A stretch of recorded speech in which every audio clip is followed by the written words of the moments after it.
This week on the Expired podcast, we talked to Jennifer Santanello, Layla Santanello's mom, missing from Kingsport, Tennessee. I really haven't talked to very many people about all the details, and I would rather not talk about them publicly. I try to avoid speaking about the drama publicly on purpose. I don't want to validate the drama. I don't want to create a distraction. Yeah. Right. If I'm arguing with them online constantly, it doesn't help me get Layla's case out. Yeah. It doesn't help me find her. It doesn't help them find her. She recently did a couple of articles, and the information in them is completely false. Like completely. She made up a story, I guess, in an attempt to make it look like I'm lying, or to make it look like they know more than I do, or I really don't know. Well, they live in New Jersey. You live in the state and town that Layla did. You're her mom. Right. Like, moms always know more than anybody else. So we're going to go with what you think and how you feel. And I never said yes or no to anything you said. So we'll just kind of run with that, because I feel like moms know best. Yeah. Thank you. I appreciate that. Yeah. Definitely. Yeah. So yeah. Anything you want to tell us about her story? Anything you want to tell us about her disappearance and what you may think? You have the floor to talk about what you want about Layla. I can do that. I can say the story in my sleep at this point. Layla had been having a hard time for about 2 years. Nova Grace was born. Layla was struggling with some postpartum. And about 3 months later, we lost my dad. And he had been very, very sick, but he didn't die from the illness. He chose to go on his own, if you catch my meaning. Mm-hmm. And it was devastating for us. Yeah. Layla kind of withdrew and got real angry, and I started taking more care of Nova Grace because she was struggling so much, just mentally, you know? And then shortly after we lost Daddy, she started seeing the boyfriend. And a couple months after they started seeing each other, it was October of 2021. So right after Christmas, she and I were having a conversation. I don't remember exactly what about, but drugs and stuff got brought up. And she told me that she had helped him detox. So this is her saying this to me. We're going to go with alleged. I wasn't there, but she did say to me, you know, I got him clean. And she indicated that this made her feel more secure in the relationship. And I had my concerns about that, but you can't always voice your concerns when you have a stubborn, willful adult child in front of you. Yeah, right. I just, be careful, baby. That stuff's really difficult to deal with. Yeah. And things were okay for a while between them. My mom had bought them a trailer. And all they had to do was pay the lot rent and the bills, and they lived down the street from my mom and across the street from another family member, and things were okay for a while until they stopped paying the bills altogether. And my mom was paying them, and it just got to be where she couldn't afford to do so anymore, and was like, you guys gotta go. Like, I'm sorry, I love you, but you gotta go. Okay, so they move in with him and his family, and Nova Grace stays with me most of the time. Layla didn't feel like there was enough room there, and she didn't feel like it was a very healthy environment for a baby. I've never been inside the house, so I couldn't make that on my own, but that's how she felt about it, and I had no problem doing that until she got on her feet. She was going to apply for housing assistance and move forward. And then things started to get kind of weird. She was losing weight. She would come over for dinner and then throw it all up. And I was urging her to go to the doctor to see a specialist or see it. She didn't even have a regular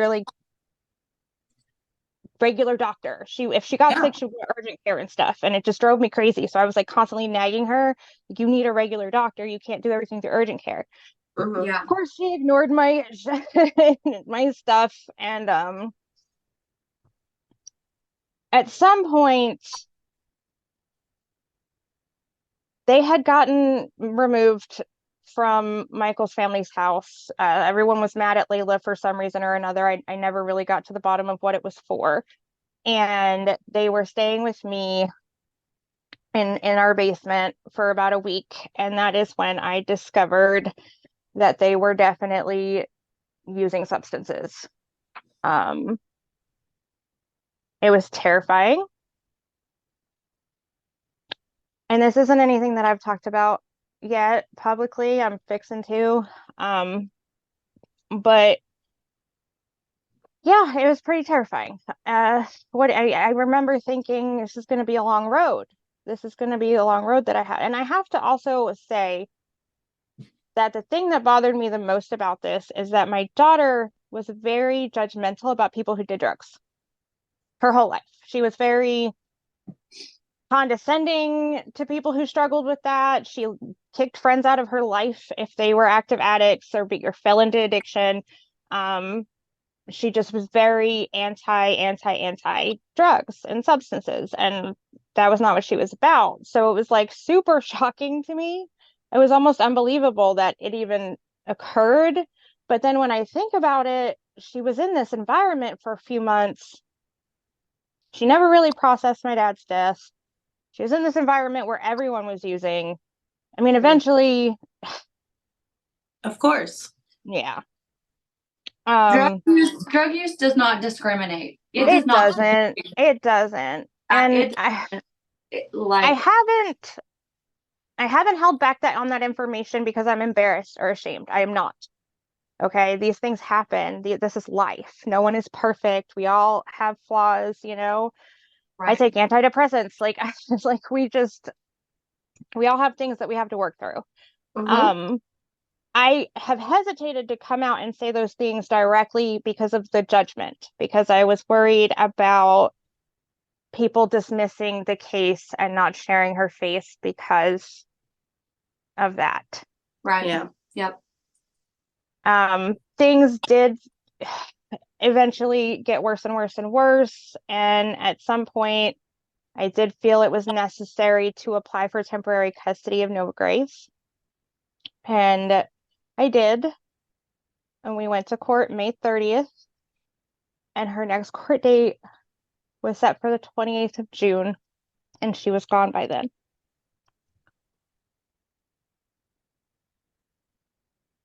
Your Mrs.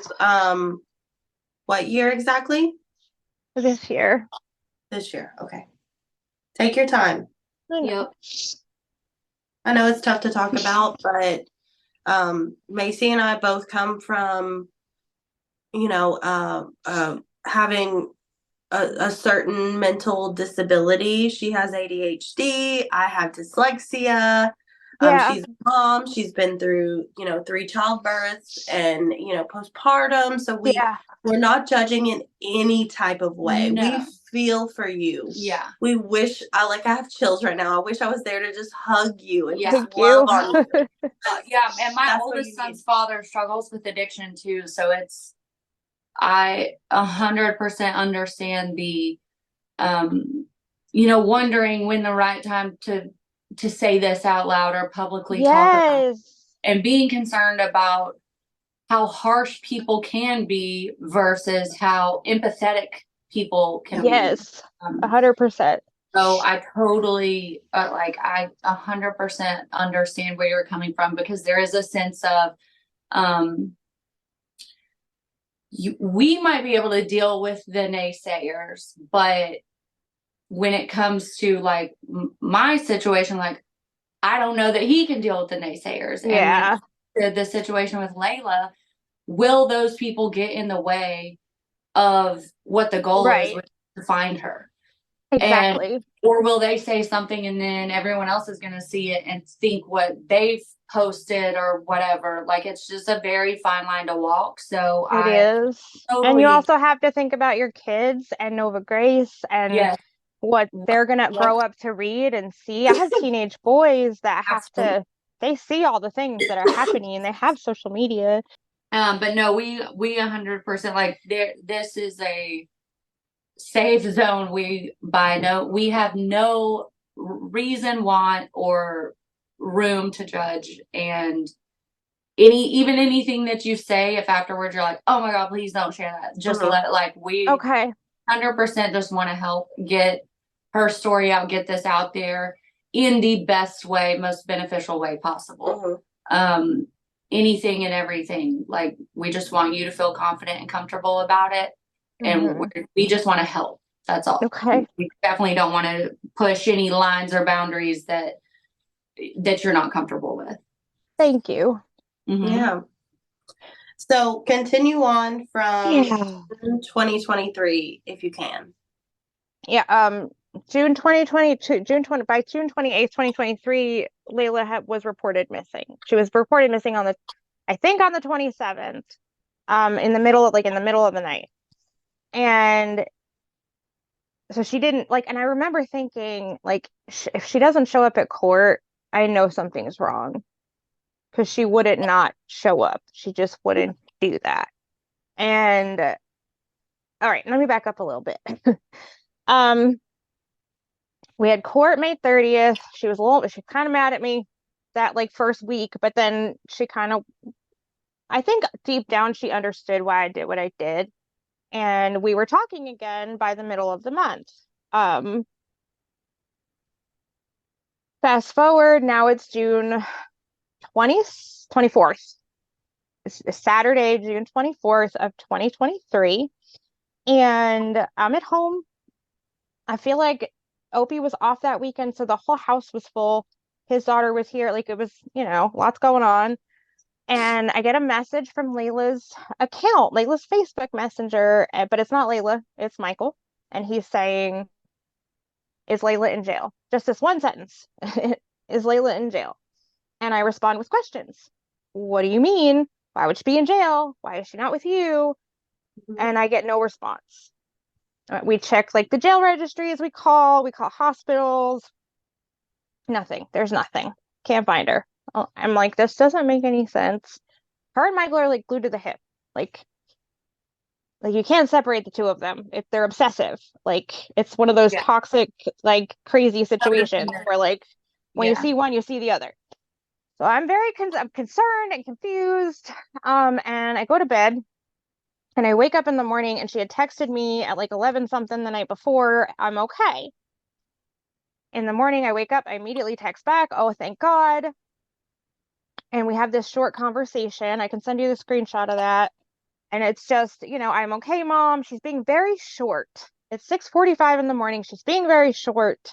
And I'm thinking, well, maybe she doesn't want to say too much because he does have access to this account because he just messaged me on it yesterday and she knows he can see everything that's going on. So maybe she just wants to be away from him right now.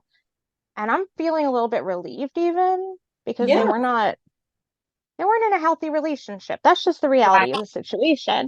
Mhm. And so I'm like, okay, I've had those obsessive relationships where I had to go hide for a weekend to make my point that I don't want to be with you anymore. So I get it. So I leave it be. I say, be safe and I love you. And she said, I love you even more. And I go about the rest of my day. The next morning, I get another message from Michael from Layla's account. And he's just going on and on and on about all the things that could be happening to Layla. And I'm like, dude, I talked to her yesterday. And now I'm starting to feel like, why are you making me so worried?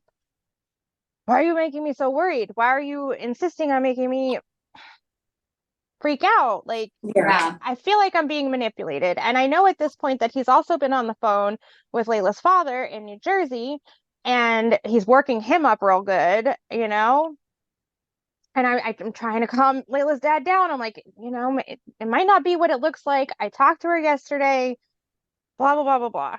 that night he and I had a conversation, and I was like, listen, let's give her until 8 a.m. tomorrow. If she doesn't call by 8 a.m. tomorrow, because usually when she did call, she called early in the morning for some reason. And I was like, just give her till 8 a.m. We'll do it. I'm sorry about that. And I go to bed.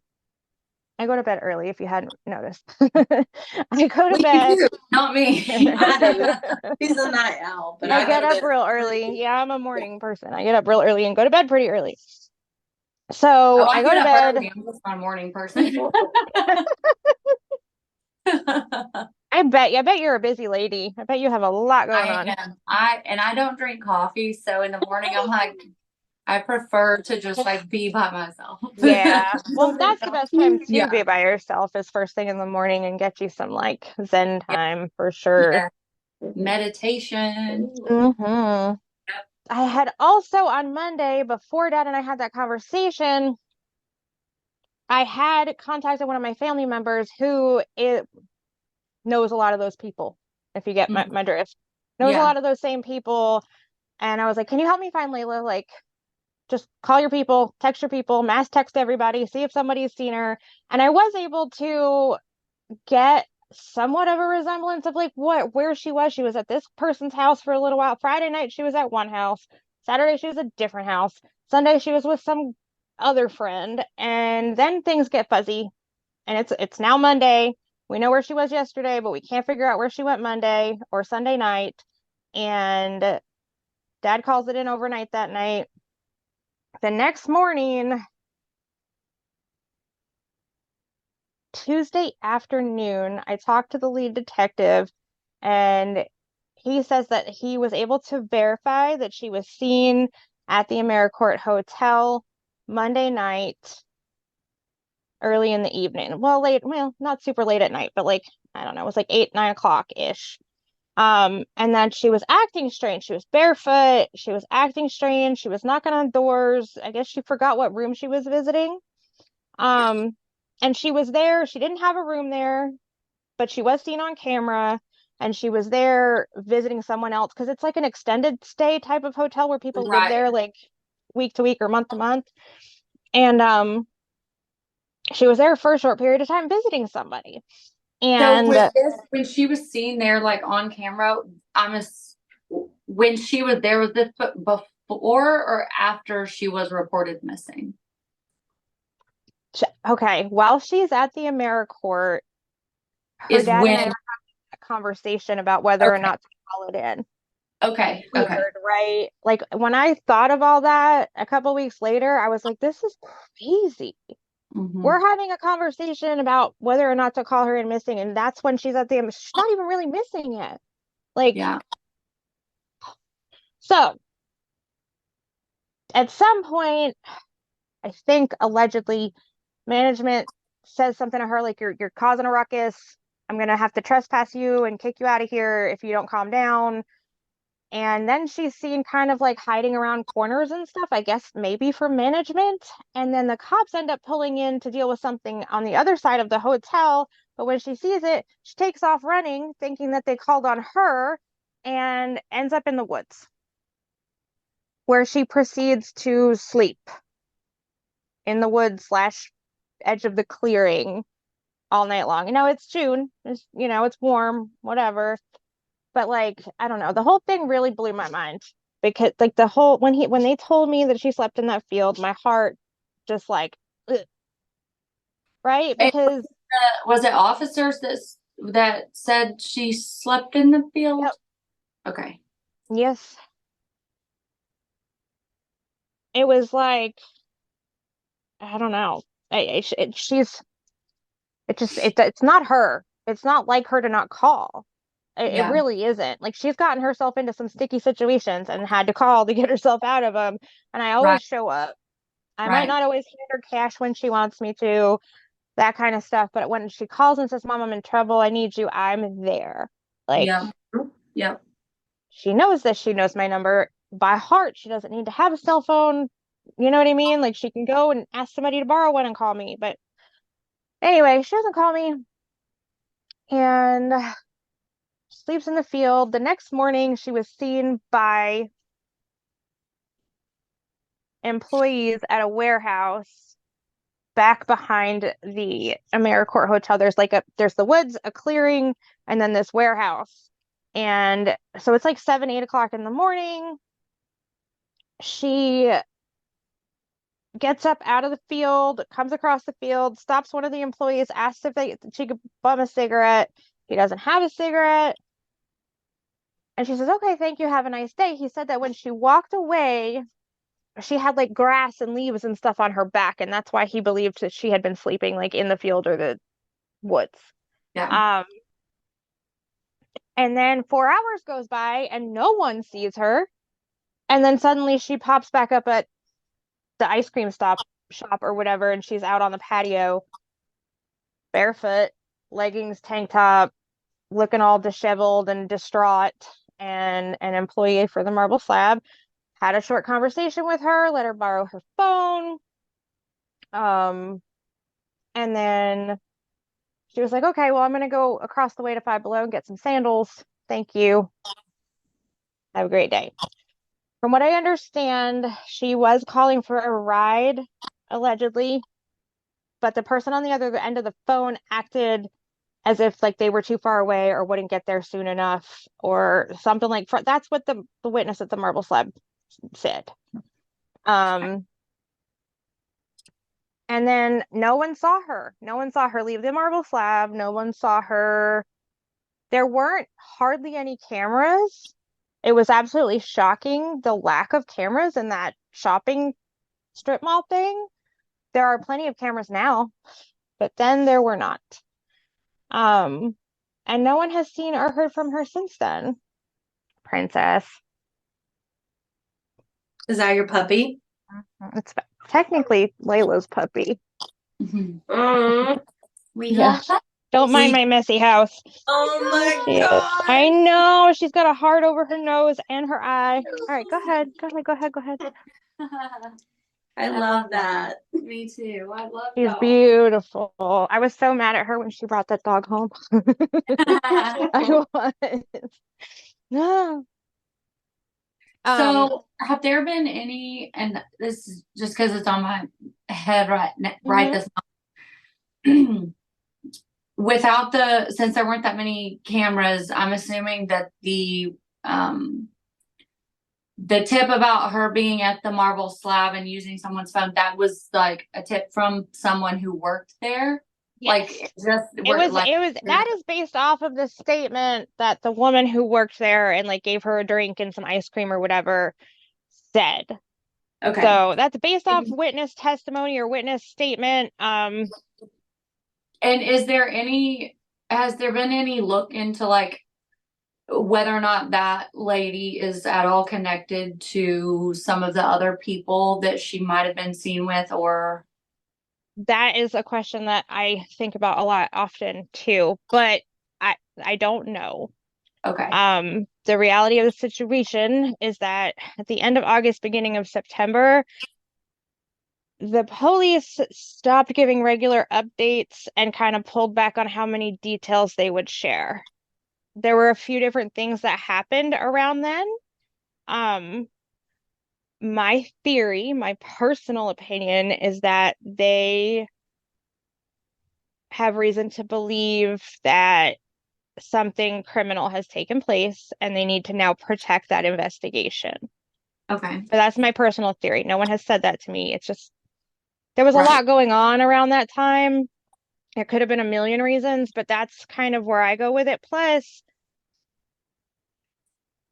August 3rd, I believe, is when the missing and endangered young adult alert was filed for her, and she had been missing almost 5 weeks at that point. And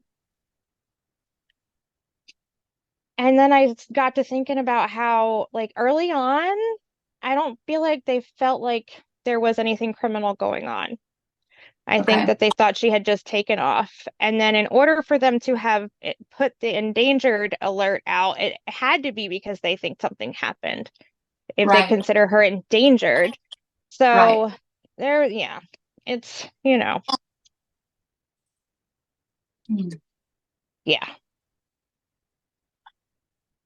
Wow. And I know that there's another missing young woman from Oh, the yes. Kingsport Yes, yes, area. yes. I don't want to forget to talk about Holland. I forgot to talk about her earlier. Yes. Um, Holland Snap. I did a little bit of investigating on her disappearance from the same area. She's petite like Layla. yes. Young like Layla. She disappeared out of nowhere like Layla.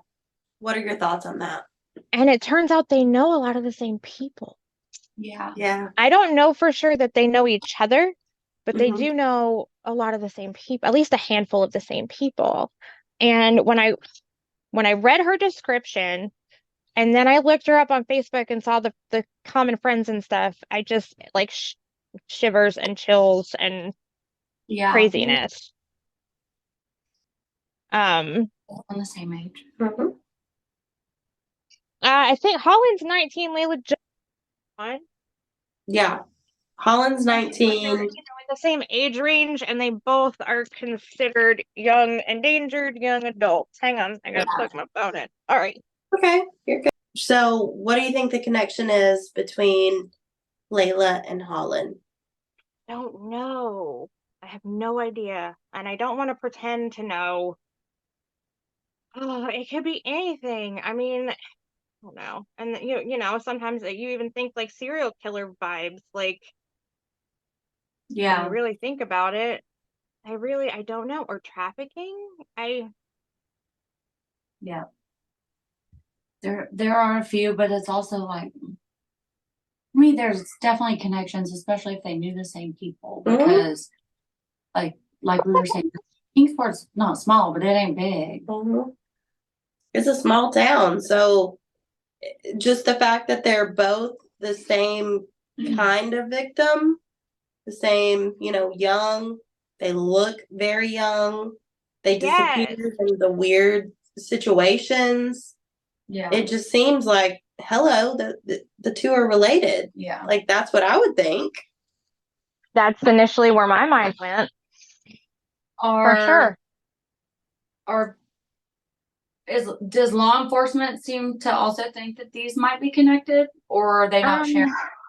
When I first found out about Holland, I did share it with the detectives on Layla's case, and all I got from them was, "Wow, I really do see the similarities."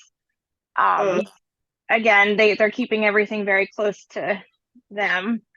And KPD is not investigating Holland. Sullivan County is. Princess.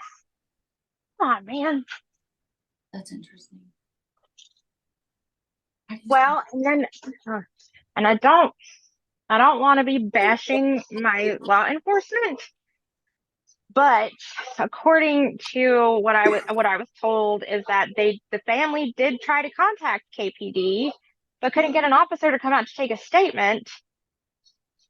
And then I guess because Holland's actual address was outside the city limits,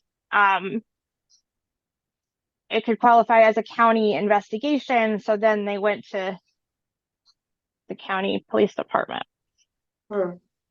That sucks because I know how like counties and cities and big police departments and small police departments, they want their case or whatever. They want turf or whatever. Yeah, but sometimes it gets in the way. It's so fucking stupid. It gets in the way. I agree. Yeah, it's like a pride thing. Absolutely. Yes. Just like solve the crime. How about that? Yes. Do it together if you have to. Like, yes, I agree. Yes, absolutely. Yeah. Have you been in contact with Holland's family? Yes. Yes. Do you have anything to say about them or are you comfortable with that? Sorry. Okay. You're okay. Dirty. Come on, man.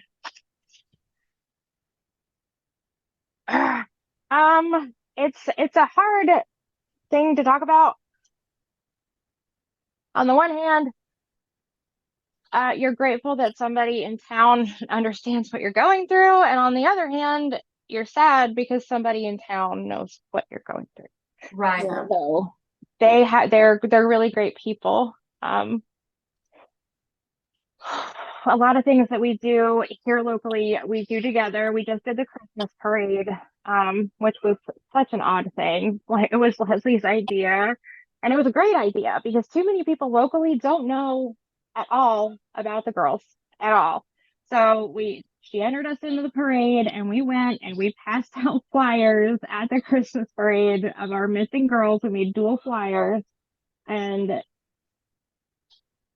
we got probably 600 flyers out that day.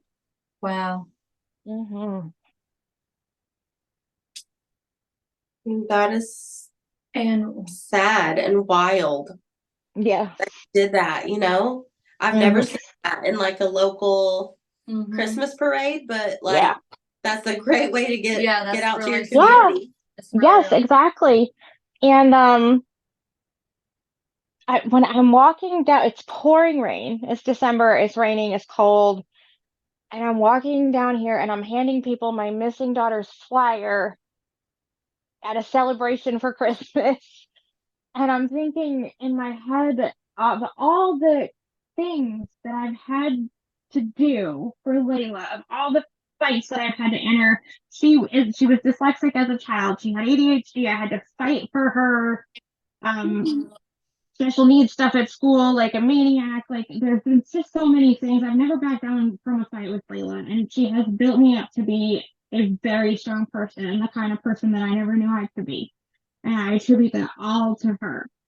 And I'm thinking in my head, like, of all the things I've had to push to do, I never thought I would be here. You know what I mean? It was a surreal experience.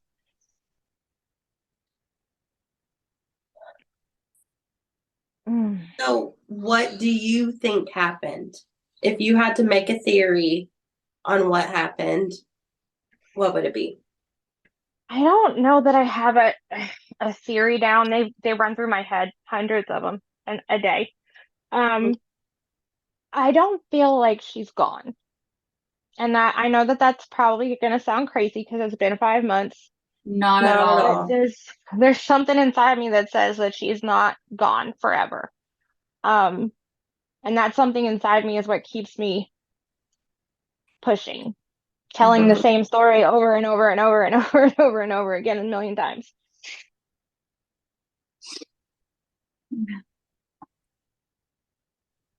I don't feel like she left on her own. I don't know that if, however, she ended up leaving was like a physical force or a mental, emotional sort of like manipulative situation. I don't know.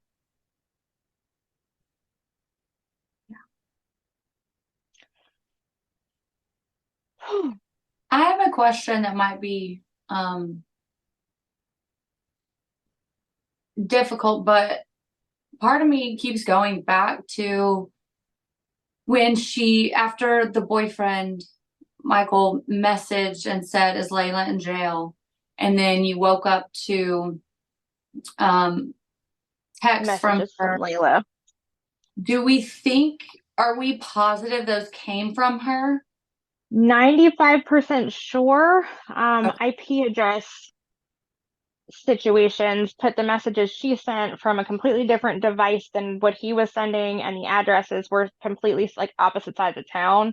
Okay. So not unless somebody drove and then logged in on a different device to make it look way, which is highly unlikely. Right. Okay. And I had a question about I read an article about the story and the Venmo or the Cash App. That was fun. Can you touch on that just briefly? I was handing out flyers and chasing down leads and stuff people commented in Facebook. It's been 2 weeks since she's been reported missing and I get a screenshot from Layla's stepmom. And it's a Venmo request from Layla's account asking for $100. And then there's letters, whatever the letters for they will or won't, they will let me go, they won't let me go are. But at first we can't figure that out. We're like, what does this mean? Like, we're like, we don't, I don't know. What is that? It takes like 10, 15 minutes. And I'm like, oh my God, it says they will let me go, or they won't let me go, or something like that. So I start messaging, I'm sending $1. My mom's doing it, stepmom's doing it. Like, we're all trying to talk to this person on the other side of the phone. At some point, I stopped having conversations with this person on the other side of the phone and go inside the hotel to talk to the manager. And I don't know what made me say it, but I started talking about like the messages we were getting. And she was like, oh, it's a scam. And I was like, what are you talking about? And she's like, it's a scam. People can hack into the Cash App account and then they make it look like they have your person and they're asking for ransom. And I'm like, yeah, but my kid's actually missing. Like that would be a weird coincidence, wouldn't it? Like, come on. Even like, I feel like the police department even also believed like, oh, it's someone scamming you, it's someone messing with you. But it continued to go on. And we probably sent almost $100 just in these conversations. You got to send $1 to ask a question.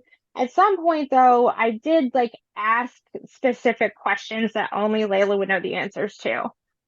We had a stranger danger secret password. What's your baby brother's middle name? Like just things that only she would know. Right. And now all of those questions were ignored.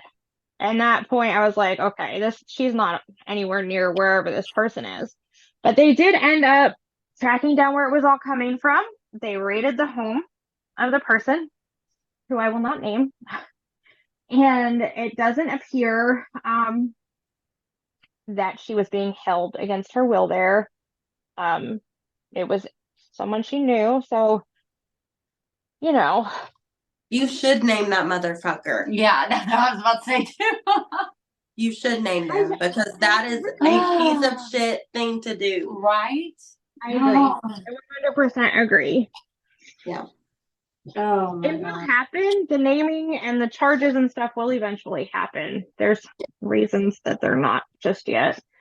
That's okay. Mm-hmm. Yeah. Yeah. Oh, I hope they get. Yeah. It's so frustrating. But I mean, like, I don't know. It was crazy. I remember in those first few days going back and forth with this person and like just really, first of all, believing it. It was rough. It was a rough situation. And then it like didn't stop. Like it would happen for a few days and then the person would just like cancel all the requests and stop for a while. And then a couple weeks later it would happen again. And it was insane. It was absolutely crazy. Emotional, mental abuse. Yes, absolutely, 100%. And I don't know. And then other people like the rumors that have come out about a week after maybe it was shortly after the Cash App stuff, I believe. I woke up to a message in my inbox, a screenshot of one of the witnesses from the AmeriCorps that had, said what she saw Layla doing when she was there, had told someone that they had raided the police had raided the hotel that day because they found Layla upside down, naked, in a trash can on the side of the road somewhere. And for whatever reason, because this person was a witness and there really was a raid at the AmeriCorps that day, I guess I believed the rest. And I remember I stayed 6 hours in my bed in hysterics. My whole family came and laid with me because we were waiting for someone to come and knock on the door. You know what I mean? Like it was absolutely horrifying. I grew a much thicker skin after that, and it takes a lot for me to believe wild accusations now. But there have been so many rumors that KPD has had to track down and debunk, and I've got a PI, and he's got to go out and question and look for surveillance and like just debunk everything, and it's a process, and it's exhausting and it's expensive and it's a lot. It's a lot. You're a strong ass woman. That's fact. I know. I am a very desperate woman. I don't know some of the strong. Yeah, that's I'll be honest, I'd be in jail. Oh yeah, I would have killed somebody. Yeah, would have murdered. And we have a true crime podcast, and I am admitting that right now. I'm just going through like the nerve of some people. The nerve. I know. Fuck that. I just want to say that over and over. Fuck, fuck, fuck. Yes. I know. God. I know.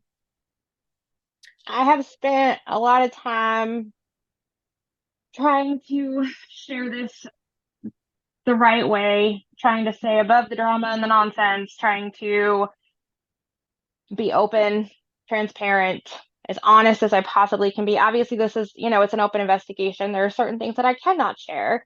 But I really I want to do it the right way. I'm real worried about like pointing fingers. These are young adults, and I don't want to ruin anyone else's life. Right? She spent a lot of time with a lot of friends before she disappeared. And if I were to like name them all or any of them, I feel like that could be detrimental to these other human beings that might have had nothing to do with her being gone. Like it's a very tricky thing to maneuver through. Have you been able to reach out to any of them personally A and few. talk with them? A few of them. Okay. Not all of them, but a few of them. Have they been what's the word? Forthcoming?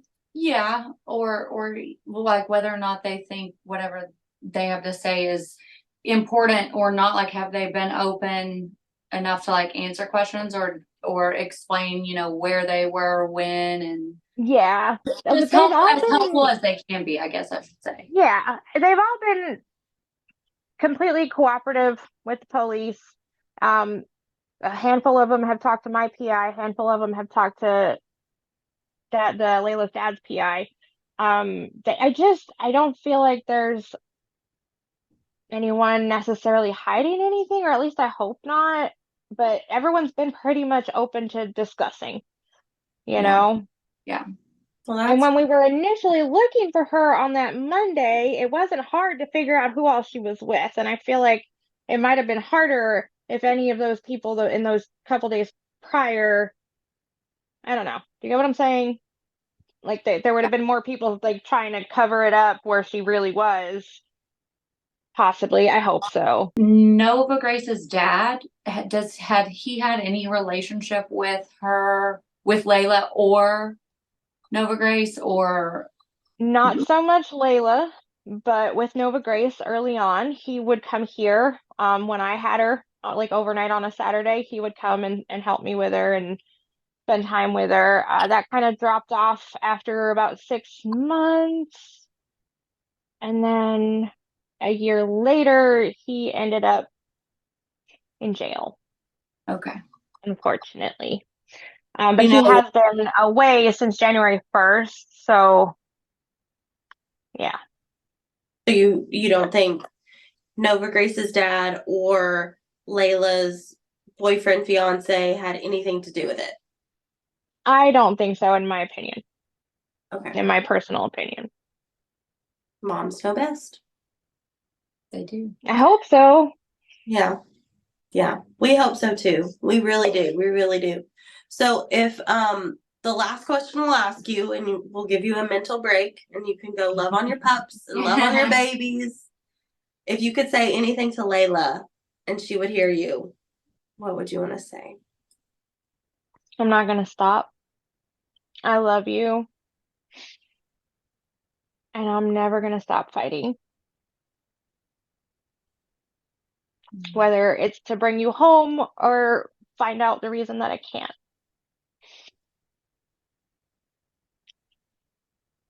That one always gets me.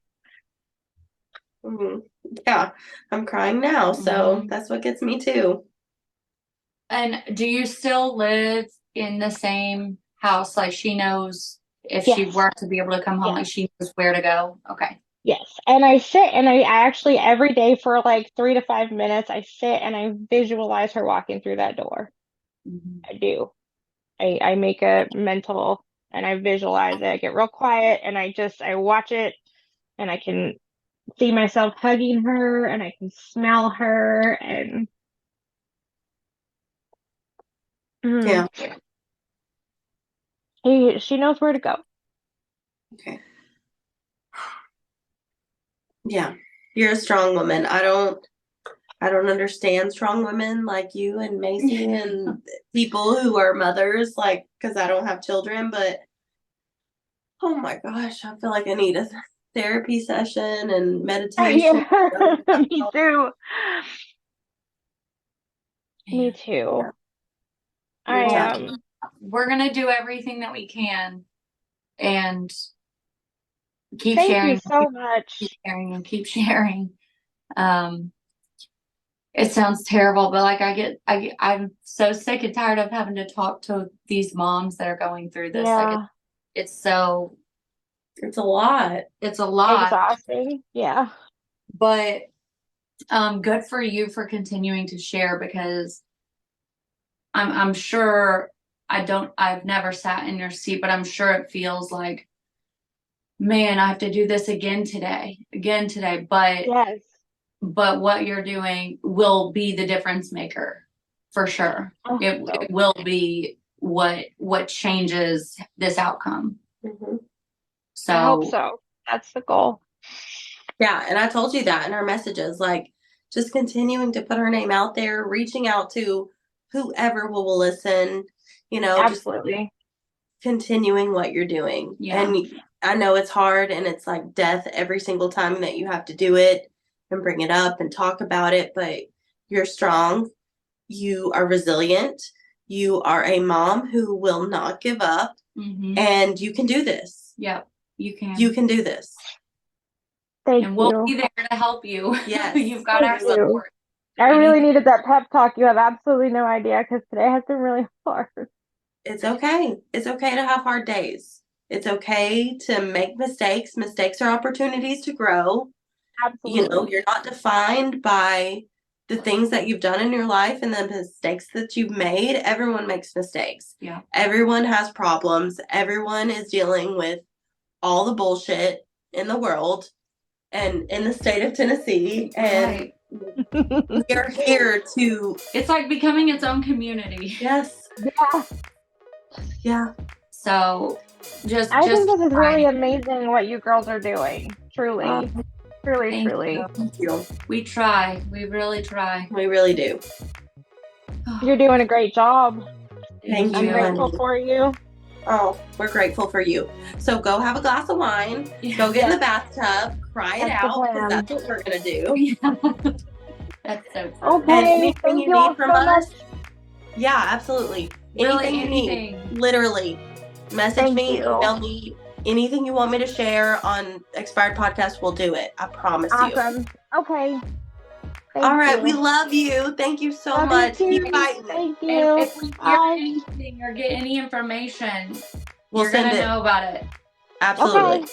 Yes. Awesome. Thank you. You're so welcome. Bye. Bye. Bye. Hug your puppy.